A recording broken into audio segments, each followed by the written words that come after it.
ഞാനിപ്പോൾ സ്ലോവേനിയയിൽ പഠിക്കുന്ന കുറച്ച് പിള്ളേരുടെ കൂടെയാണ് കേട്ടോ ഉള്ളത്. ഇവിടെ ഇവർക്ക് ഫുഡെല്ലാം ശരിക്കും പറഞ്ഞാൽ ചെറിയ പ്രൈസിലും ഫ്രീ ആയിട്ട് വരെ കിട്ടുന്നുണ്ട് അല്ലേ?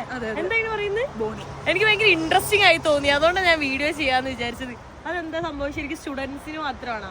സ്റ്റുഡൻസിന് മാത്രമാണ് കിട്ടുന്നത്. നമുക്കൊരു സബ്സിഡി ആയിട്ട് കിട്ടുന്ന ഒരു കാര്യമാണ് കേട്ടോ ബോണി എന്ന് പറഞ്ഞു കഴിഞ്ഞാൽ. അപ്പോൾ നമുക്ക് സത്യം പറഞ്ഞാൽ ചില നേരത്തെ നമുക്ക് ഫ്രീ ആയിട്ട് കിട്ടും. അതായത് ഡിപ്പെൻഡിങ് ഓൺ ദ റെസ്റ്റോറൻറ്റ് നമുക്ക് പ്രൈസ് ചേഞ്ച് ചെയ്യും. സ്ലോവേനിയയിലുള്ള പിള്ളേരൊക്കെ ഭാഗ്യം അല്ലേ? ഇതേ കണ്ടോ നമ്മള് ഫുഡ് കഴിക്കാൻ പോകുന്നത്. എന്തോ ഇതിന്റെ പേരെന്താ? ഇത് കിംചി ചിക്കനും പ്ലസ് നമുക്ക് ഒരു സാലഡ് വരുന്നുണ്ട്, റൈസ് വരുന്നുണ്ട്. ഓൾമോസ്റ്റ് ഒരു €3 അത്രയാവും.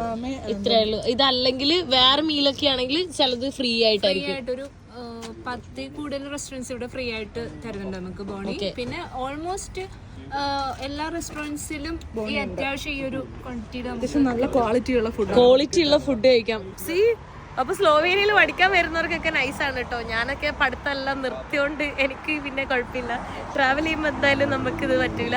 പക്ഷെ എന്നാലും നൈസാണ്. എനിക്ക് കേട്ടപ്പോൾ തന്നെ ഭയങ്കര ഇൻട്രസ്റ്റിംഗ് ആയി തോന്നി. അത് മാത്രമല്ല എല്ലാ ദിവസവും 2 മീല് ഫ്രീ ആയിട്ട് അല്ലെങ്കിൽ ചെറിയ പൈസ കൊടുത്ത് നമുക്ക് കഴിക്കാൻ പറ്റും. സോ ആദ്യമായിട്ടൊക്കെ പഠിക്കാനൊക്കെ വരുന്നവർക്ക് ഭയങ്കര ഈസി ആയിരിക്കും.